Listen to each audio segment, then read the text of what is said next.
कोकणामध्ये जन्मायला आणि यायला फार मोठा भाग्य असावा लागतो. हा, हे मात्र खरं आहे.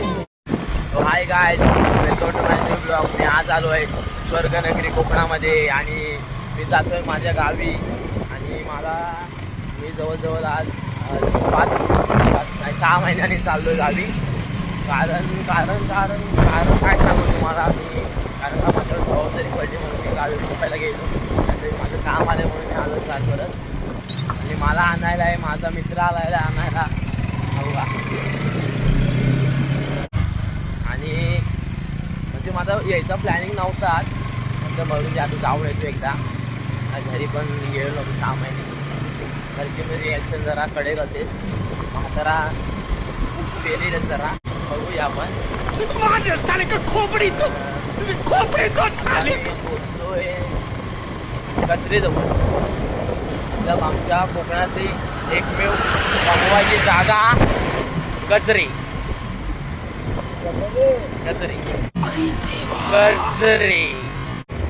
आमच्याकडे खूप जण जातात. क्या गुंडा बनेगा रे तू. आमच्याकडे पण एका ब्लॉग चालू केला आहे. तुम्ही त्याला पण सबस्क्राईब करा आणि बेल आयकॉन दाबायला विसरू नका. आणि त्याचं इंस्टाग्रामला अजून अकाउंट नाही झालं, पहिलंच ओपन झालं आहे. आपण स्वर्गनगरीवाला आहे आणि पण स्वर्गनगरीवाला आहे. आणि मी आता जस्ट गेलो त्याच्या म्हणजे आपल्या आता लवकर मला वाटतं सबस्क्रायबर कवर होतील. बघूया, तर तुमच्यावर आहे सर्व. सबस्क्राईब करा आणि वेळ आपण विसरू नका. तर आपण आता पुढे गेल्यावर परत आपला ब्लॉग चालू राहील. आता ब्लॉग चालू झाला आहे आणि आपण आता तुम्हाला कोकणमध्ये काय सांगतो आणि छोटं क्लिप दाखवतो व्हिडिओ त्या. कारण का आता मी थोडा वेळा म्हणजे घरी जाईन. आणि माझं म्हणणं असं का तुम्ही कोकणमध्ये तुम्हाला जसं काय काय जणांना माहीत नसतं, म्हणजे व्हिडिओ वगैरे माझ्या काय काय तुम्हाला कोकणमध्ये माहीत नसेल, तर मी तुम्हाला आता छोटे क्लिप व्हिडिओ टाकतो. नंतर मग आता तुम्ही असं थोडं बोलताना त्रास होतो, मला जास्त बोलत नाही. तर आपण बेकार माणूस आहे. आपण एकदा सुरुवात झाली बोलायला की आपण ऐकत नाही. चालेल, मग मला आता काय टाकू. हे निसर्गरम्य वातावरण बघा, एक नंबर. पावसाचं वातावरण आहे आणि सकाळचे किती वाजलेत, मला वाटतं 7:30 वाजलेत सकाळचे. आणि माझी ट्रेन पण जरा लेटच झाली होती. माझी लेट झाली होती.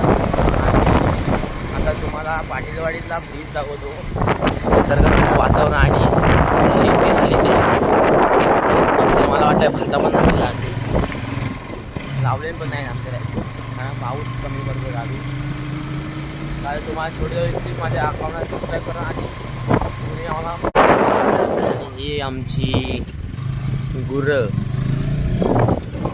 बैल आहेत आणि शेतीच्या वातावरणामध्ये असणारच ते. आणि आता शेती चालू आहे म्हणजे त्यांना आता खाणं पाणी लागणार आहे, भारत येणार. आणि हा आमचा कोण आहे माहिती आहे काय? योगेश भाई.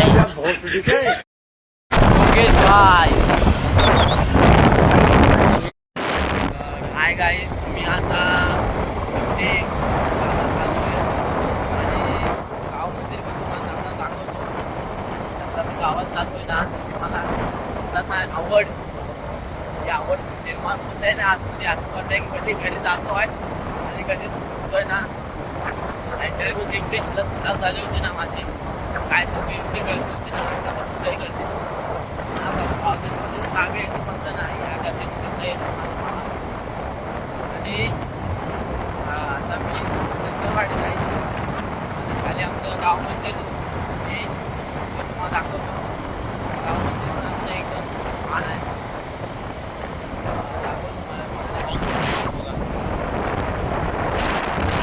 फायनली गाईज, मी आता आलो गावात वाडीत आमच्या. आणि पावसानं थोडक्यात मारला आमची. थोडक्यात म्हणजे थोडकाच आहे साईज. येतात म्हणजे थोडके 5 मिनिटाच्या अंतरासाठी फक्त आमची मारला नाही चांगली. काय सांगू शकत नाही. आल्यालाच दर्शन द्यायला की मजबूत, काय सांगू नाही शकत. आणि पाऊस पडतो एवढा की आपल्याला मी घरपर्यंत ब्लॉग बनवू शकत नाही. पाऊस पण पडतो, मोबाईल पण खराब होऊ शकतो, म्हणून मी इथपर्यंत ब्लॉग थांबवतो. आणि हा आमचा गाव.